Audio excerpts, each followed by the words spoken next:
Good afternoon and welcome to the Newsroom Pub. I'm Milwaukee Press Club President Maryann Lazarski from Milwaukee PBS.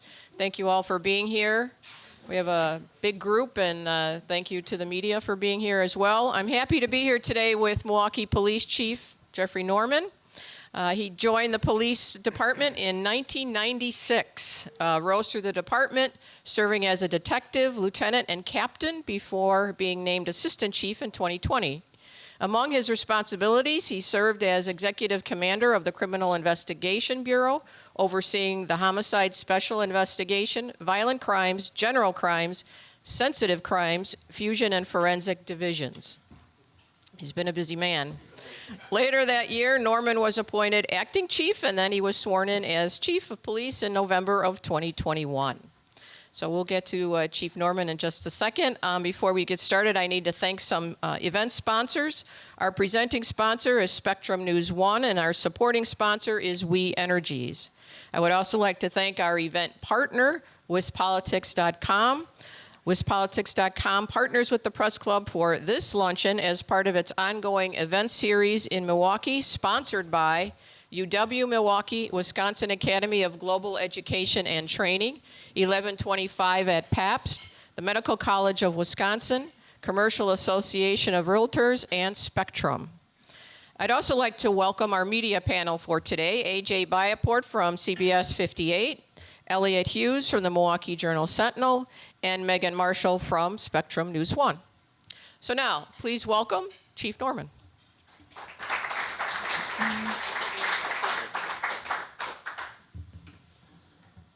Well, I'm so appreciative to receive applause. Hopefully by the end, I'm still going to get a couple of, applaud and, some handshakes. But again, it's just so great to be back again. I appreciate the invitation from the Milwaukee Press Club. And on behalf of the Milwaukee Police Department, thank you all for being here today as we discuss in regards to where we're at as a department and any other particular questions that may be on your mind.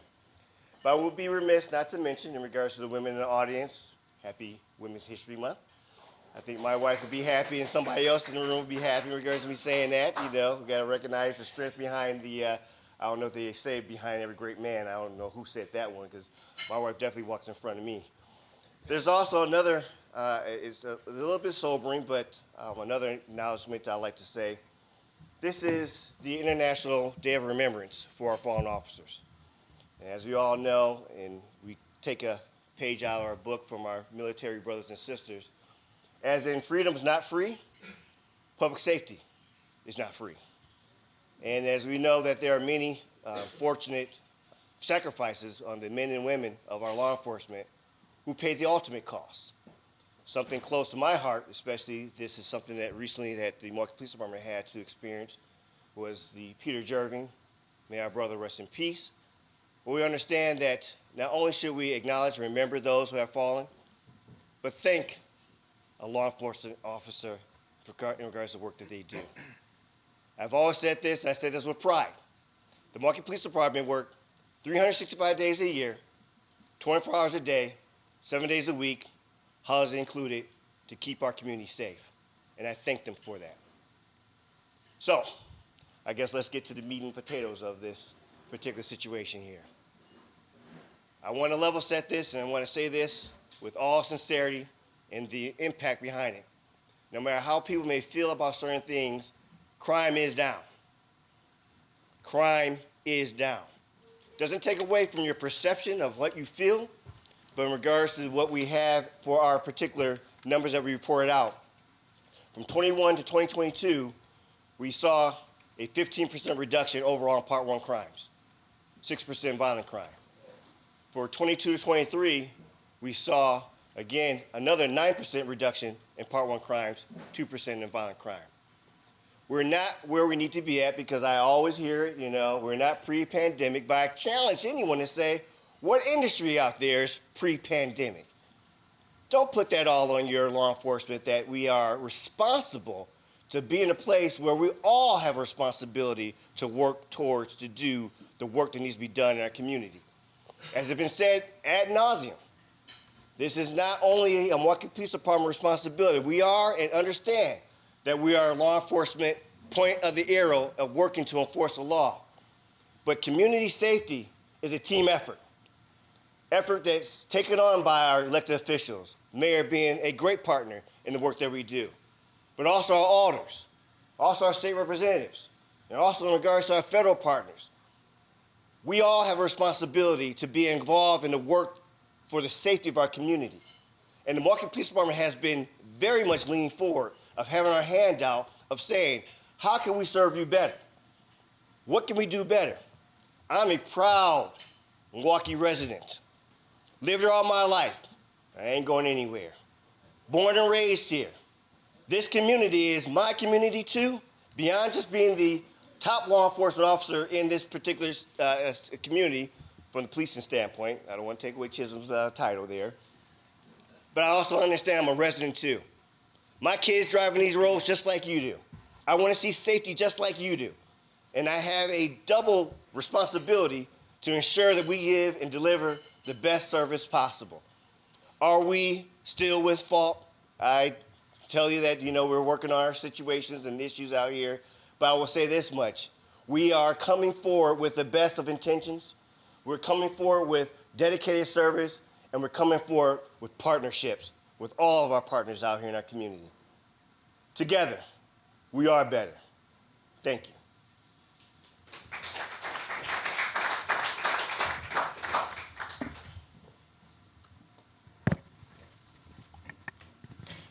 Hello, everyone. I guess I'm going first. I don't know. All right, Chief, one discussion point that we've heard is, around the role of police. If somebody says the police don't prevent crime, they respond to crime, what do you tell them? Well, we have a hand in all that work. That's what we'll tell them. We do a number of different things when it comes to prevention. Being a part of, collaborations, whether it's our community stakeholders for Vision Zero, where we're talking about preventing fatalities in our roadways. When we are helping out what we call CEPTEDs, where it's, crime prevention through environmental design.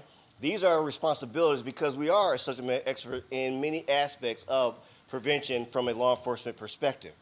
But yes, our prime directive is responding. We do have calls for service.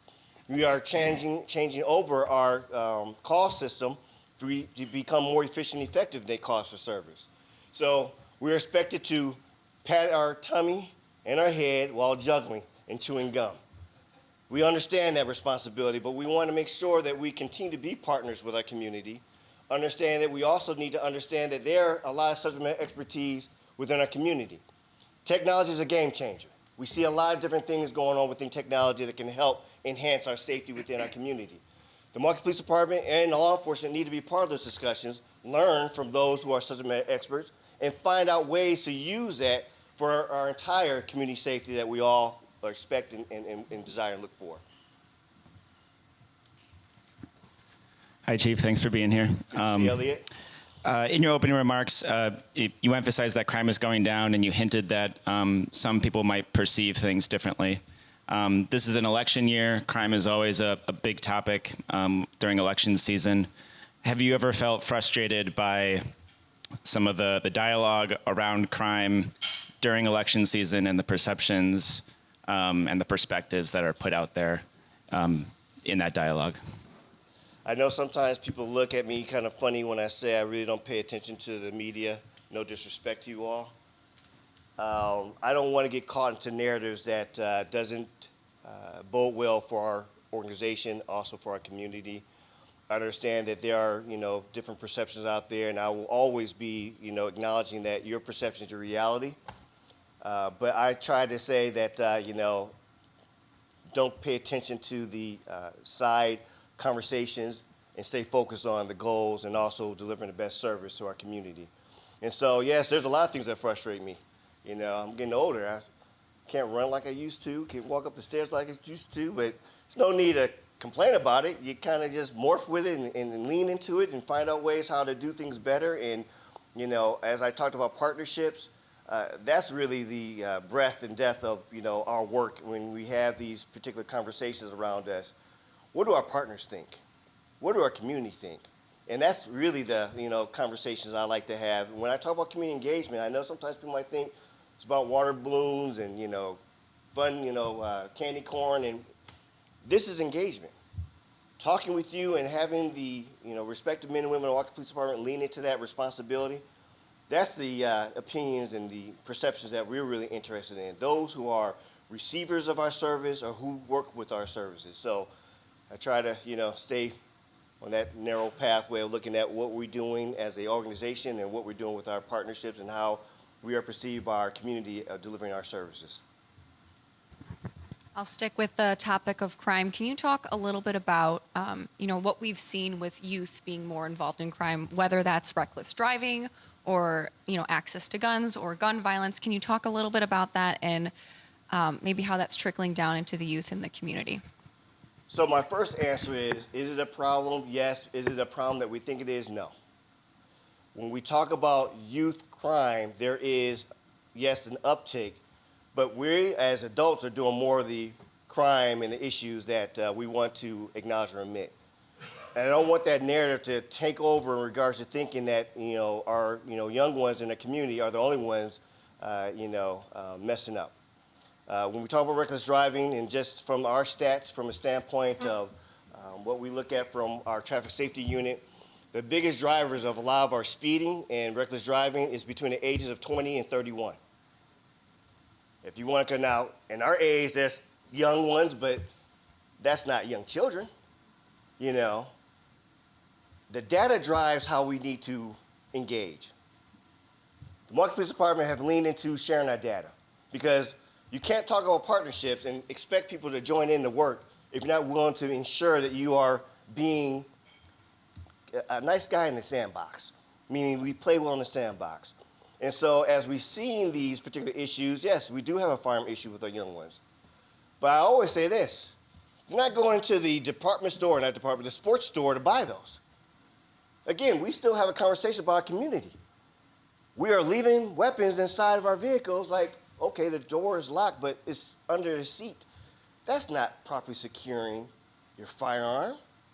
We leave it out for our young ones at our homes, in a couch.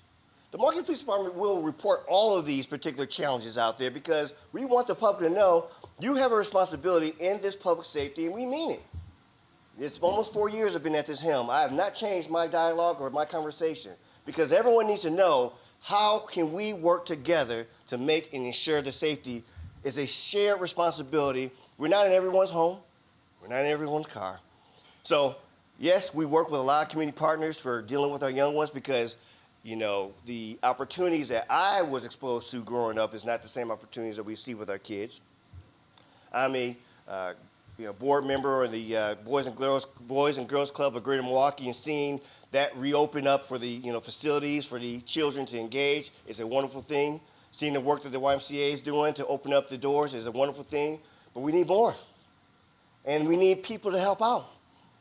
We reinstituted Milwaukee PAL, which is Milwaukee Police Athletic League. That is where we are intentionally engaging as officers with our young ones. But I always say this, I'm telling you what we're doing, what can you do?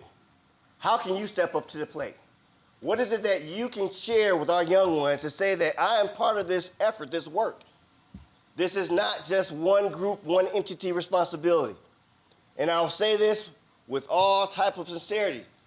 Shame on you if you have not put yourself into the game of this work. There are no bystanders. Absolutely, no bystanders. And so I want to make sure that every time I come to this mic, that I will say it loud and I will say it proud, that we need all of your help. Not just some, not just a few, all of your help. Because this, again, is a thing about together we're better, and I mean that. Chief, you just talked about the role of personal responsibility, securing guns, and also taking ownership of everyone's responsibility and, perhaps being a mentor, setting a standard for community members. At the same time, you were recently in Washington on a panel with President Biden. One of your predecessors, Chief Flynn, talked a lot about wanting to change gun laws. So one, do you think our gun laws need to change and would help drive the shooting numbers down even more? And two, if you do believe gun laws need to change, what is the role of law enforcement in influencing those changes in both Washington and Madison? So it's important to be part of the conversation, but when we talk about driving those decisions, I talk about this all the time, AJ, we stay in our lane. It is important to talk about what we're seeing out here. We see that there is, again, negligence in regards to our firearms. We see that there are individuals out there who are maybe part of the problem of selling guns to those who are straw purchasers or who are felons. We see that there's issues in regards to, we have the issue with ghost guns. But when it comes down to the work, that is the work that we as voters, as residents, put on top of those who are legislators to say, we're telling you the problems. You are now up to you to come up with those solutions. So it's important for me to be part of that conversation, report the data out, and ensure that we are having an honest conversation. But, I have a respect of my predecessors and understand that each leadership has their own different style. I truly believe in staying in my lane and let those who are our elected leaders do their respective responsibilities. And I would like to say that, there's a lot of energy, a lot of discussions out there in regards to those particular type of opportunities.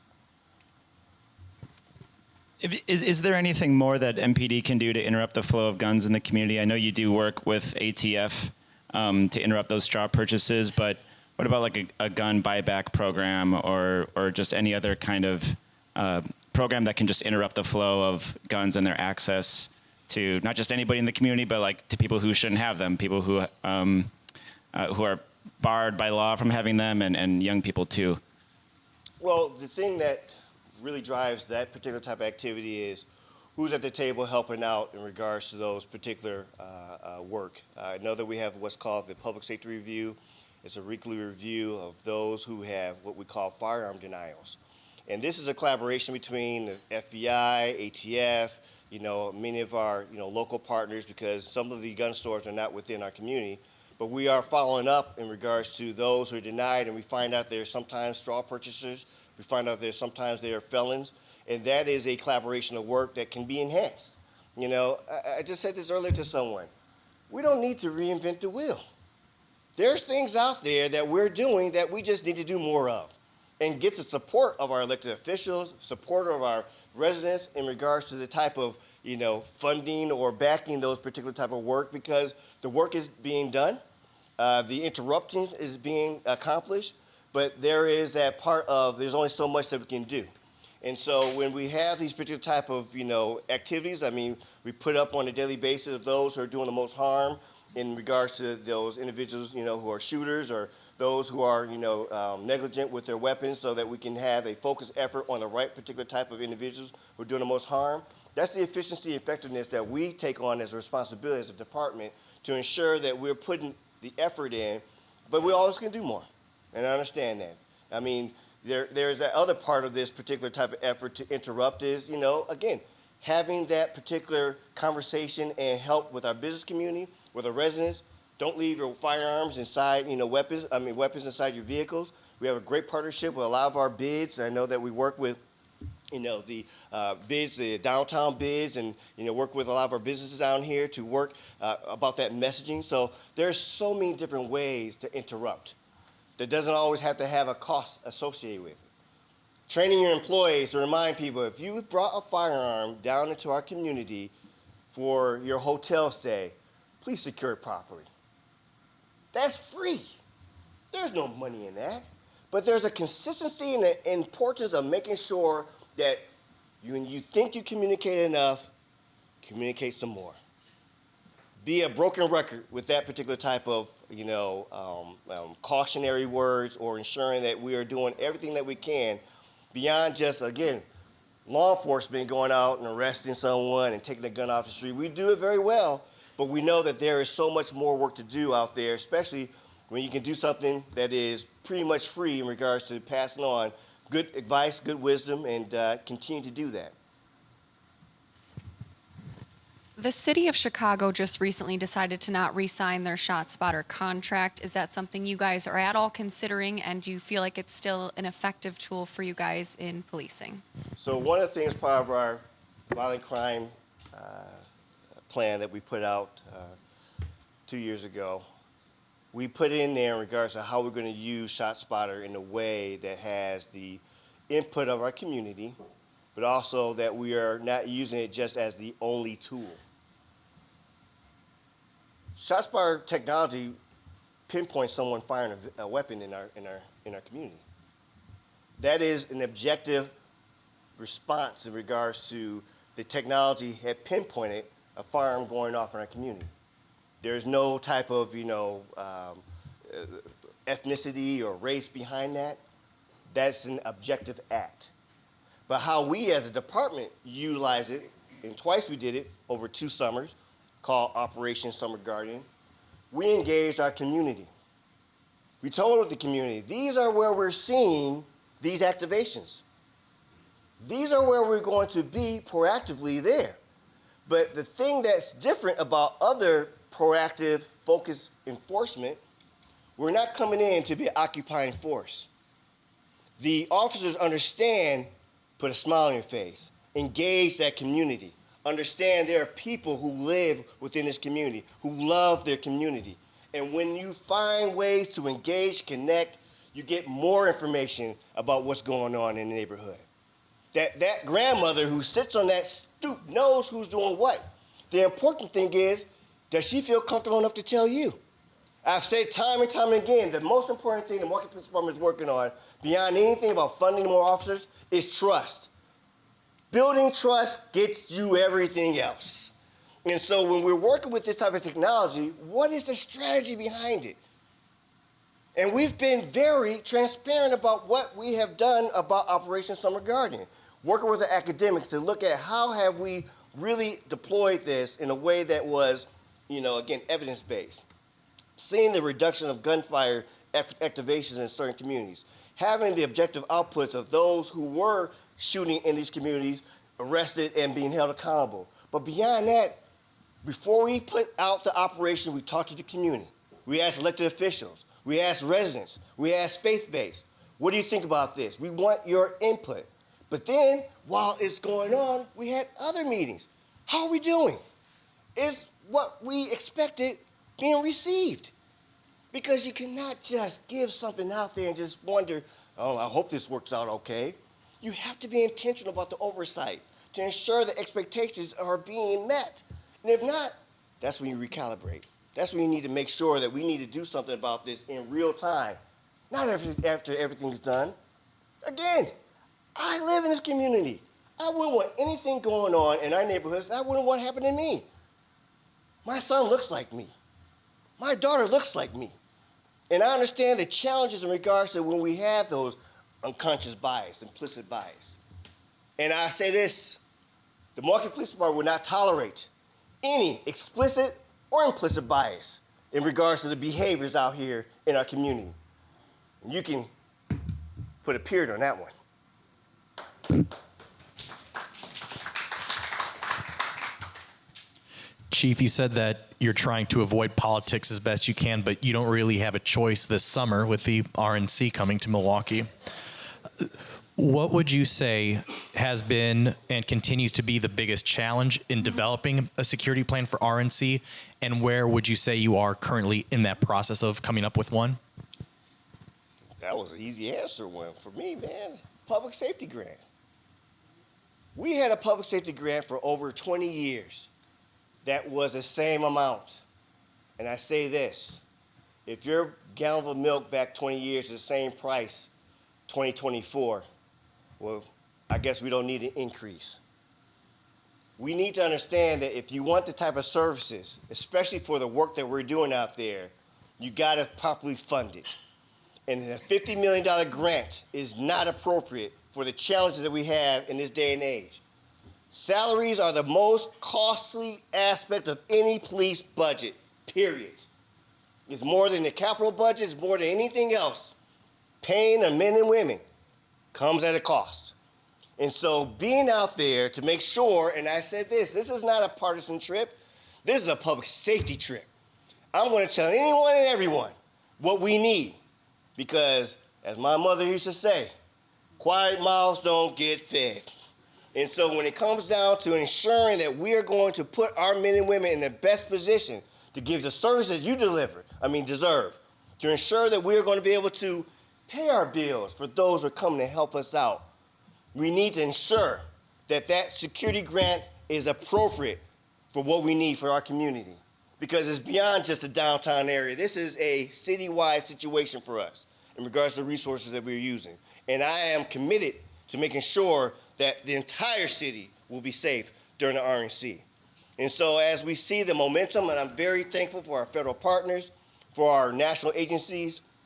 I'm aware that, Fire Chief Lipsky had put his national agency to help with the lift, my national agency, the Major City Chiefs Association. I know that the mayor has been diligently working it. I know there's a number of different federal elected officials been involved in this. This is, again, not a partisan particular type of, effort. This is bipartisan because public safety does not have a party behind that. That is everyone who needs this particular type of resource, this type of care. Did you bring that up when you were sitting next to the president? What do you think, AJ? We tried to have a little bit of a, prepared type of question and answer, but I'm not going to let an opportunity like that pass by. And he even recognized and said, yes, inflation is real. So I was appreciative to be able to have that conversation with the highest elected office in the country. And absolutely, again, I just told you, quiet mouths don't get fed. And so being in that position, shame on me not to take an opportunity to have that conversation. But I also had conversations with those on the Hill, those part of Congress, because it is important to ensure that you're telling and talking to everyone. Because again, this is not a partisan thing. This is public safety. Sometimes, in regards to the RNC, sometimes when people see a lot of resources being thrown towards public safety downtown, they sometimes interpret that as coming at the expense of neighborhoods, or they just feel that neighborhoods in comparison just don't receive anything approaching the same amount of attention. Mm-hmm. So my question is, are you confident that during the RNC, police services in neighborhoods won't be impacted? And second part of the question is, what do you say to residents who see what's going on, who see what's going on downtown and worry and think, how come we don't get that kind of attention? How come we don't get those kinds of resources? Well, Elliot, I know that I get around the city quite often, and I believe that there's a lot of, again, anecdotally, people are pleased in regards to not only the response that the police department is giving, but the engagement. But as that question, and I like that I started off talking about that I'm a recipient of these services too, that my family lives in this community. And how will I be able to show up to the Thanksgiving dinner or to another event knowing that basically I just, put, my, family life in jeopardy by, focusing all the effort to just the RNC. So a couple things I want to remind our community. These large events are not a first rodeo, right? We had championships. We have major conventions in this city. This is not the first time we've dealt with this particular type of challenge. And I asked, during the championship, did you see anything different in regards to the services in the entire city? When we have large conventions, we have a number of large conventions. Have you seen anything different in regards to the policing in our city? Under my watch, it's not going to happen. It's not going to happen. That is why we're asking for the additional help, to ensure that we are able to ensure those responsibilities are still being taken care of. We're asking a lot for our men and women during this particular time period. Long, long hours, which is why I started out by not only saying, thank those who have given the ultimate sacrifice, but thank those who are still here. Give them their flowers while they're still here. Because sometimes you feel like, man, no one cares. You can never say thank you enough. You can never say, I appreciate you enough. On behalf of the Milwaukee Police Department, we would enjoy any type of compliment as we're going through this particular challenge. But no, the Milwaukee Police Department is committed to ensuring that we have entire city being safe. We have really great people working on this, a collaboration with our federal partners.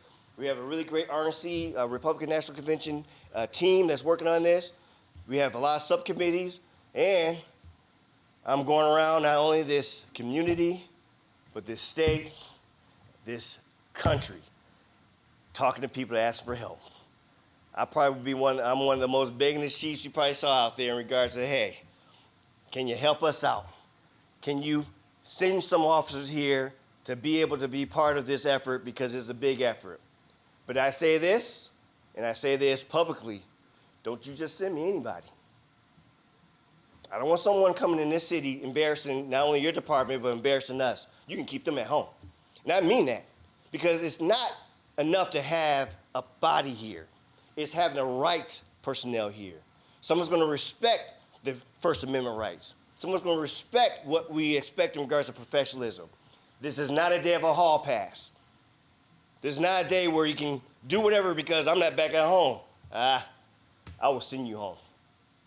I will send you home. So I am so appreciative of the help that comes from the Wisconsin Chiefs. I was just in Madison the other day for the Badger State Sheriffs. Appreciate my compadre, my partner in the work here, Sheriff Ball. You know, I appreciate in regards to the work from our Executive Director, Laura Cooper, from the Major City Chiefs, but also Major City Sheriffs. You know, Executive Director Nolan. You know, the work is real. People are coming from the East Coast, West Coast, South, and North. But I will say this much. I am putting out there that we want them to come with their best behavior, understand that this is a, an international platform, and that I don't want us to be the focus. The candidates, in the spotlight of our beautiful, wonderful city, the great city and our Great Lake, that's the focus.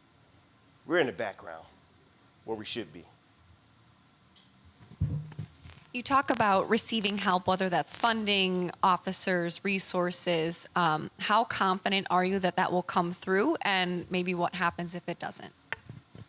So the first step is ensuring that we have enough money to pay that bill. You know, salaries is the biggest part of this. We need to make sure that we have the particular type of funding for this particular event so that we can be, someone who's responsible enough to say, hey, you send your people, they will be reimbursed. But with that, I'm very confident. I don't need to say anything else. Chief, with regard to reckless driving concerns, there's been an ongoing conversation about when police should chase, when they should not chase. There's been changes and then changes again in recent years. Do you believe there need to be any changes to the MPD current pursuit policy? And if so, what should those be? So this is an interesting conversation, AJ. I know that it is a frustrating conversation because there's so much in regards to these behaviors. Like I said, for what we're seeing from the standpoint of the evidence, we're seeing a group of individuals who should be old enough to know better. When we talk about in regards to that particular age range, 20 to 30, 31, I don't know, they're saying that the 30 is the new 20 or something like that, but what's going on here in regards to that age not having the, responsibility to understand that that is a dangerous machine if it's not operated correctly. I will say that we are always looking to best practices, understanding that, yes, you're right. The media was all over one of my predecessors when there was a decision made to not chase. And everyone's like, oh, my God. And it became a very big controversy in regards to that a directive had to be put out there. Now that we are engaging, and granted, we're doing more than just engaging in reckless driving. We're going after violent offenders, those who are, dealing drugs in our community. But we understand that we still need to continue to reevaluate and see what the behaviors are. But let us make this known. The reckless driving was happening before the pursuit happened.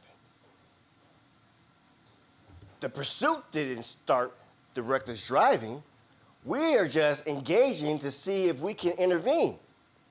Another part, especially after there was a report from the FPC, our officers are terminating their own pursuits at higher rates than ever before.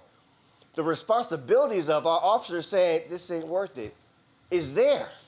That is unprecedented. Too often officers are like, well, once you get into a pursuit, you're supposed to ride it to the end. No, they are being responsible. Let's focus on those who are being the irresponsible. The police department is not that focused. The focus is in regards to behaviors out there where there is individuals who are riding recklessly with their babies in the car. The police department was in that car. There's individuals who are riding with their babies in the car who don't have the proper child restraints. They're having under intoxication. That is the conversation we need to be having. We are understanding that we have a responsibility of due regard. And again, if you think that I don't make accountability a big part of this cornerstone of this leadership, I challenge you. Go to our website. We produce all of our records of discipline. And you will see what my decisions are in regards to those who don't understand the responsibility of operating that motor vehicle out there. But we do have training and we do have rules of engagement. We do have that all posted. And I will say that we're always continuously looking to see. We do have a number of different agencies out there that we correspond with. And I'll never say that we have got it just right. But before I close out this particular question, I have not had one resident tell me to stop chasing. I have not. That's just anecdotal. It's not evidence. But I will say this much. I have not had one resident tell me you don't need to do this anymore. There is an expectation that we are being, again, proactive and making sure that people know that accountability is real. But we do understand that we do have rules that, hey, when things get too hairy, back off, the supervisors terminate. And it's important that we understand that we do have a role in that responsibility for safety. Chief, I think it was in January you said that MPD did not yet have officers who are ready to be school resource officers and return to Milwaukee Public Schools. I was wondering if you had an update on that effort and if you had an update on efforts to make a contract with the school district to return police to schools. So I will say that we are part of this work, but the work is not on us. Meaning that at the end of the day, this decision about being back in the schools, even though it's a state law, I will say that the proper authority is the NPS board in regards to the overall decision about what that looks like and how that is going to move forward. We are part of the conversation.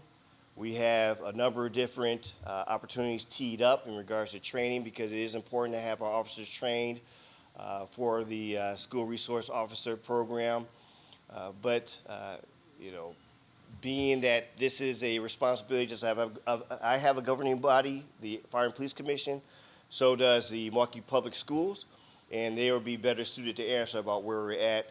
I just know that we have been part of those discussions. We do have the personnel in regards to what can be utilized, but it's important to know that at the end of the day of executing any contracts, being that accepting of that particular program is on the board. What I will end with is that just because we don't have this instituted does not mean that the Milwaukee Police Department is not responding to our schools. We have great partnerships with our schools. I have a great partnership with Dr. Posley. And so while this is still being worked out, I'm going to just, be honest, this is not in my hands. This is not something that I'm the final decider. Otherwise, we'll have a different conversation right now. But I will, again, repeat that we do have a good working relationship. We do have a good working relationship with the school director and understanding that just because you don't have that particular contract or plan squared away or accomplished doesn't mean that there's no police services. There's still police services to our Milwaukee Public Schools, and there will continue to be police services to Milwaukee Public Schools. Can you talk a little bit about the recruitment and retention efforts at the department right now? Maybe how many openings you guys have, what you're doing to fill those, and then maybe you can speak on maybe some of the biggest challenges you guys are facing in terms of recruiting more officers. So I will say that our recruitment is ongoing, even though, and I have to remind you all that the ultimate responsibility of recruiting is on the Fire and Police Commission. We do assist. We understand that there's a role of, we put out videos. We have a 30 by 30 where we're looking to have 30% of our recruit classes females. Happy Women's History Month. We understand that we need to ensure that we are being at any particular space to recruit. Like I said, we have an ongoing recruitment. And we need to make sure that we continue to communicate that we have a need.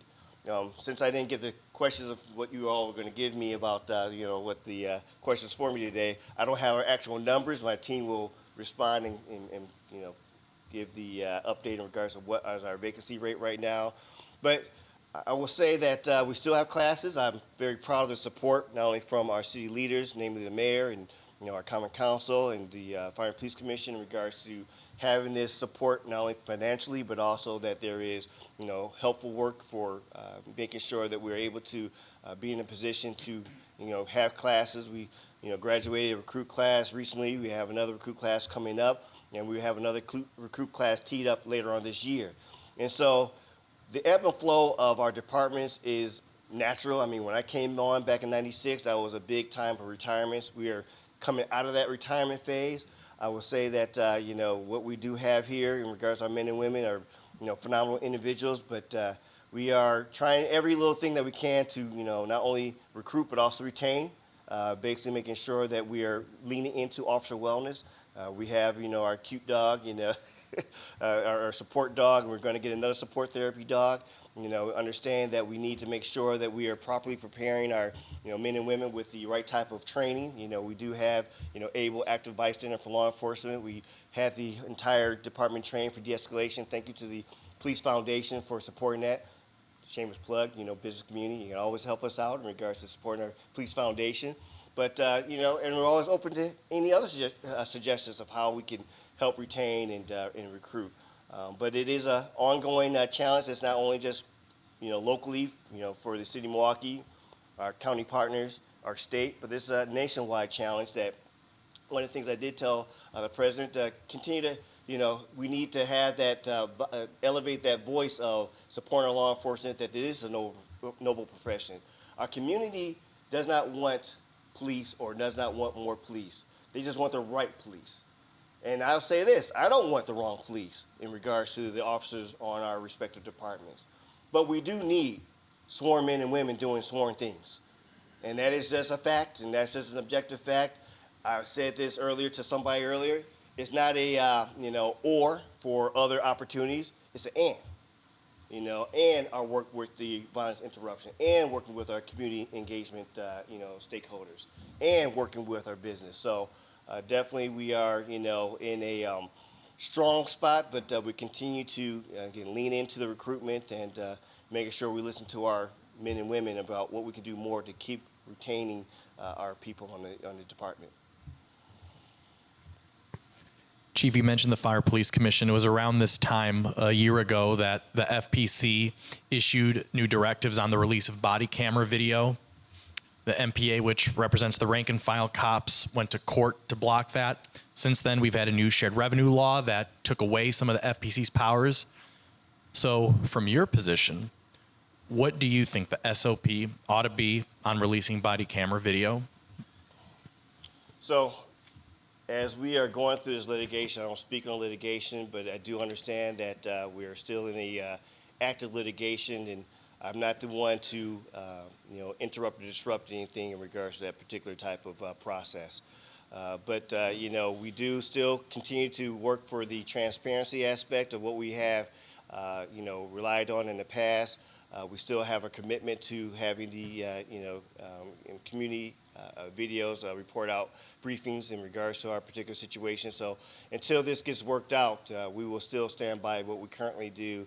That is the standing policy until we find out what the courts deemed is the right way to deal with the litigation. I understand your reluctance to comment on that matter, Chief, but this was an issue that the community did take a great amount of interest in, and so I'm just wondering how much will you when this lawsuit is settled, the power still rests with you at the end of the day about policy, and so I'm wondering how much you will consider the community's perspective on this matter once this issue is returned back to your desk. So, I'm a lawyer, man, so I don't speculate. Once I cross that pathway, once that comes before me, once the decisions have been decided, again, I don't comment on active litigation, but definitely, Elliot, I'm very in tune to what the concerns of the community is and what the concerns of our residents. And so it is important for me to take that in consideration. But this position is about being methodical. It's about taking your time to look at what the options are until I come to that crossroad. I respect the legal process, and that the reason why we're here is because there was a disagreement in regards to how to handle this, and want to make sure that once I see what the outcome is, decide what the next steps are. I am your last question, so you All right. almost Yes, made it to the end here. I am as handsome, as beautiful as I look. I know that's a burning question. Can you talk a little bit about the impact for police officers with this new 911 system? So it's too early to say. I know that there's a lot of great opportunities that come with this new 911 system, especially in regards to our CAD system. I know that there is some next-gen type of technology that's being used. But with anything, especially as a large department, we have to be patient and work out some of those technical bugs. I know that there is some good feedback right now. I'm looking forward to seeing what this is going to look like for a cost of service. I know that with the technology, it helps out to have quicker response times for cost of service. But those are things that was stated that that's going to be a output of this. But it remains to be seen in regards. You are cautiously optimistic and hopeful. But I know that there's some great conversations from my team who are working on this project, and that it is overdue time for making sure that we improve our communications, improve our dispatching, not only from the police side, but the fire side, because this is police and fire. And so this is really about making things more effective, more efficient, and really getting a better in regards to our dispatching for our community. Okay, now the tough questions are coming. Oh man, I thought the firing squad was done. I want to thank our reporters, but now if any of you have a question, I just ask if you could just stand up, identify who you are, and ask the chief your question. Go ahead. Hi, Chief. I'm Kevin Soucy. I live right down on First of all, thank you very much for the great work that you and your force do to keep our community safe. You too, sir. Early in your comments, you mentioned that technology is a game changer. Can you talk a little bit about what we can expect from technology, and maybe talk a little bit about camera enforcement and that So again, that's a tough question in regards to camera enforcement. I'm always about different tools that we can utilize for the betterment of our community. I have not been quiet in regards to that. Anything that can help with us do our job more effective is a tool that we will embrace, especially for our community, especially for the reckless driving. Technology, we just heard from the last question in regards to that we are, enhancing and upgrading our communication system. We had antiquated systems, we had antiquated policies. You saw some of the challenges of what it would look like for the dispatching and the ensuring that there is more efficiency in regards to that you're talking to one dispatcher, you are dealing with a system that looks for the closest responding, squad. There's a lot of opportunities in our technology that help, make things more efficient and effective for the delivery of services for our community. We look at from technology for, again, for firearm issues. We have technology to look at, those particular firearms. We have what's called NIBINs. We have 2 NIBIN machines here in our community. We have a team that works for those particular type of investigations. Again, effective, efficient investigations that has a focus on the right individuals, right type of, crimes out there, and that we are, being, again, more efficient with the resources that are bestowed upon us from the taxpayers. So technology is a true game changer for many, especially large departments, as we deal with these, retention and recruitment issues.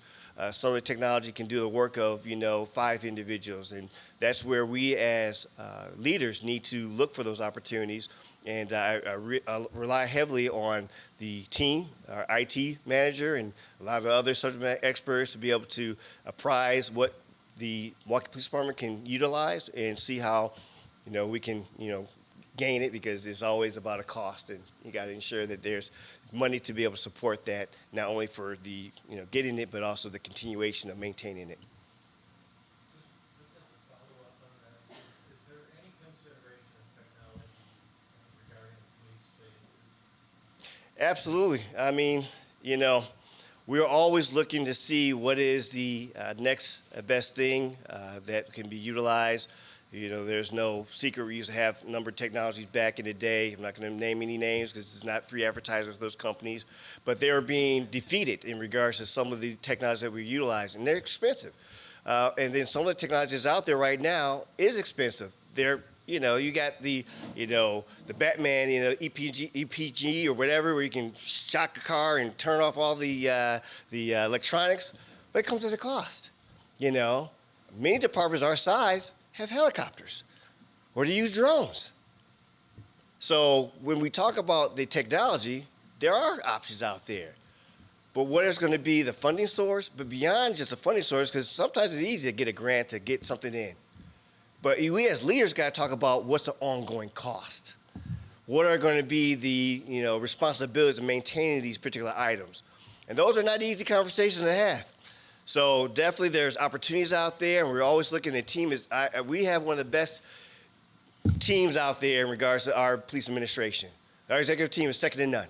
And that is where we try to figure out, okay, we see these opportunities, but how can we work with our partners to be able to fund these opportunities and also get that support that's necessary to get it. Back there?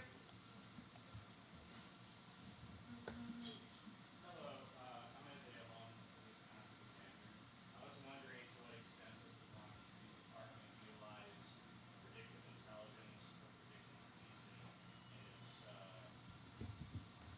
activities? So I will say I'm not intelligent enough to be able to speak on that. I know that we have something in regards to the different technologies that we utilize. One of the things that is a constant discussion in the law enforcement world is AI. And we know the challenges of artificial intelligence and that we need to be aware of those challenges, but also the opportunities. Like we just talked about earlier, just with the questions, technology is a game changer as we deal with challenges for the human resource. But I know that I'm pretty sure that we do have something, and my team can follow up with you about that.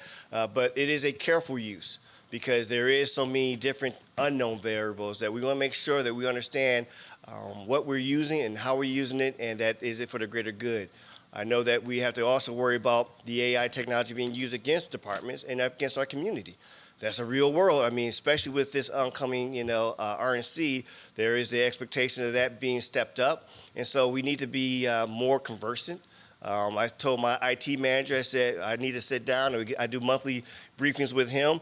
But I said, I think I have to have probably a couple of days with you, because I know you probably got a lot of material on AI that I'm going to have to, get crib notes or, some, AI for dummies or something like that. Where I got to be able to say, okay, can you kind of put it in layman's terms? But I will say that definitely we need to be careful about the use of that, but also what are the threats from that. Dave Simon, I'm a freelance writer. Somewhat piggybacks off Kevin and AJ's point on both technology and the reckless driving. So have you looked to other departments, or I've read something on the Japanese police shoot paintballs at cars, and I don't know whether that's true or not, but whether you've explored something like that. And generally speaking, you have a department of creativity or innovation that throws all these ideas together, and you analyze them and come up with solutions. So, excuse me. There's technology out there, and again, there are a number of different options.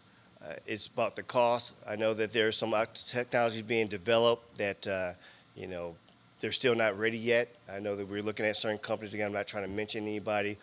There's certain companies that have plungers or, that like a harpoon, whatnot. But those are not ready for, public, use yet. And so it's trying to ensure that whatever technology is there is available for us, but also that we can afford. One of the things that we had utilized back in the day that, again, this was back in the early 2000s, there's a particular, contraption that can shoot out and put a kind of like a sticky thing on the car, that's $5,000 per car. And we're not even talking about the ongoing maintenance. So it's easy to talk about all these different technologies. There's a lot of technology out there. But when we talk about it, one, who's going to fund it? How we're going to use, our salaries are, again, the biggest part of our respective, department's budget. But also, again, are we able to afford the ongoing use? So it is a ongoing discussion. I would love to be able to have, some of the state-of-the-art type of stuff that's out there. But we have to be, responsible because, with every budget and every year, as I talk to the city leaders, we have to have a priority list. We have aging buildings.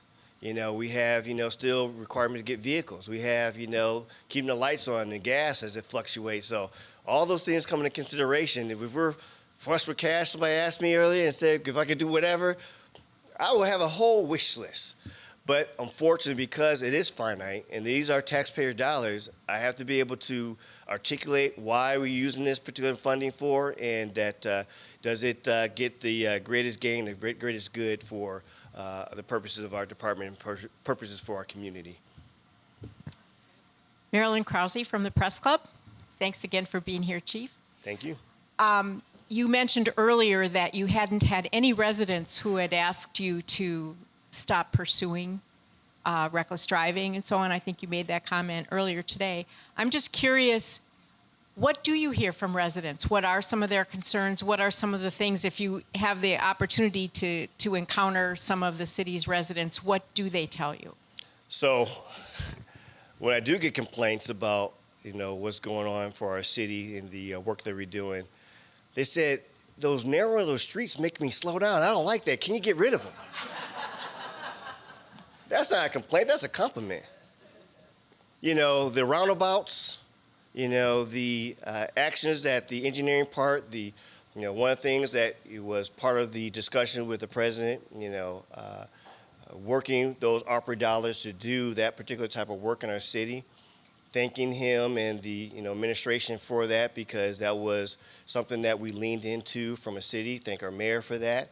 But again, those who are doing the most harm don't like things that's going to change their behaviors. The enforcement is only one aspect of, again, being able to address reckless driving. There's also the engineering aspect of it, where we are changing roadway diets, narrowing roads, making sure that, intersections that are dangerous can be, again, I wouldn't say tamed, but less dangerous. But also the education. A lot of the community groups appreciate our being a part of that dialogue of Vision Zero, or talking about, roadway safety. Amplifying voices. The Boys and Girls Club of Greater Milwaukee had a driver's license training for their kids. We put it on our Facebook. We broke their system. So those are the opportunities that we like to talk about in regards to the leaning in and continue that work. And as we continue to engage and work with our, our community groups, I know that, Milwaukee Urban League also has a driver's license. Being able to utilize our platforms to reach out and do the outreach, and ensuring that we're doing everything that we can do to protect bicycle lanes, protect our pedestrians. And the numbers reflect that, when people ask, what's working, I say everything. There's no one particular, individual or organization who has the all-encompassing answer about what we're seeing for less reduction in crashes or fatalities. I believe that when we are working together in our own respective way, but combining our efforts, that's when we see true, not only impact, but sustainable impact. Good. That's really back to the technology and the use of policy, but you did mention the jar that MPD used to use. Mm-hmm. I understand that there were issues with that, and they no longer use it. You mentioned cost is a big challenge. Mm-hmm. Now that it sounds like that specific resource has made improvements, other departments have used it successfully in other communities, is that something that MPD has tried to get back or is wanting to get back to help be another tool in pursuit? We're looking at all the different opportunities. I know that there has been improvements, but back in the day, we used to have people pull over and take the dart off and throw it on the side there. And so I know that we want to ensure that whatever investment that we do have is going to be, again, properly vetted, and also ensure that not only do we have that tool to be acquired, but to maintain. We still have those vehicles with some of those units. Again, I told you, $5,000 a vehicle. That was back then. We have over several hundreds of cars. I'm not trying to get a number because I know how everybody want to fact check me, but we got to make sure that when we have any technology that we are going to utilize, how it's going to be deployed, what's the training. I mean, there's so many things that come into this particular factor. It's not just, okay, you take it out of the package and just go with it. We have to ensure that we have the type of rules and policies, and so it is not a overnight particular activity, but yes, we are looking at all the different type of opportunities and ensuring it's the right fit for our community. Okay, one last question.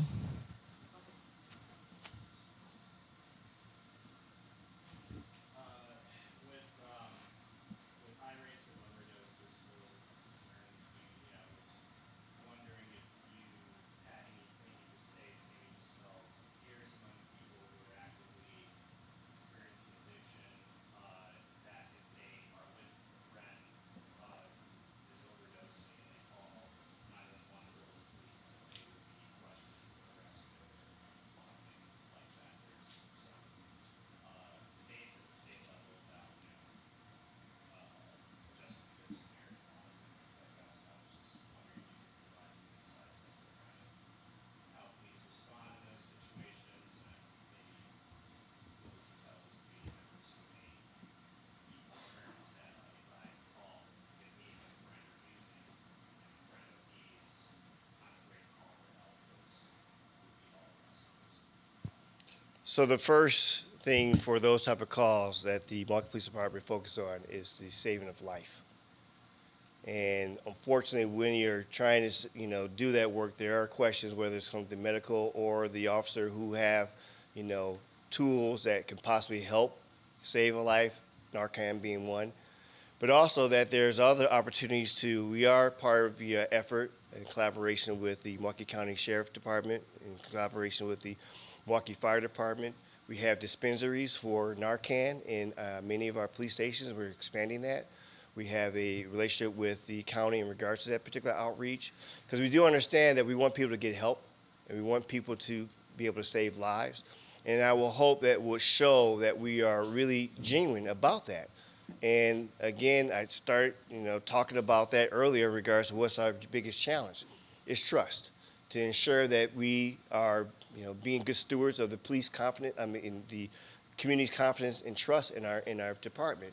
So by having these particular type of, again, free dispensaries with no questions asked, that will be an action to show that we're putting the best foot forward in regards to this particular challenge, in regards to this particular situation. So, it's an ongoing work. Thank you, Chief Norman.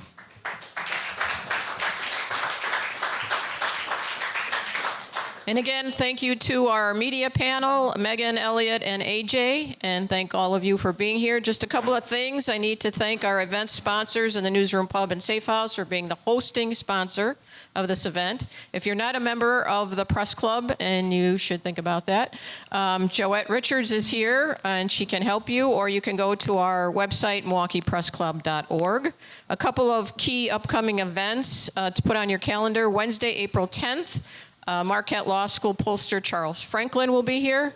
And Friday, May 3rd is our Gridiron Awards Dinner, where we are honoring the work of so many hardworking journalists, and journalism is crucial to our state and community and our democracy. So you want to support that, and we have some great people to honor there as well, and you can check that out on our website. So thank you again for being here. Have a good day.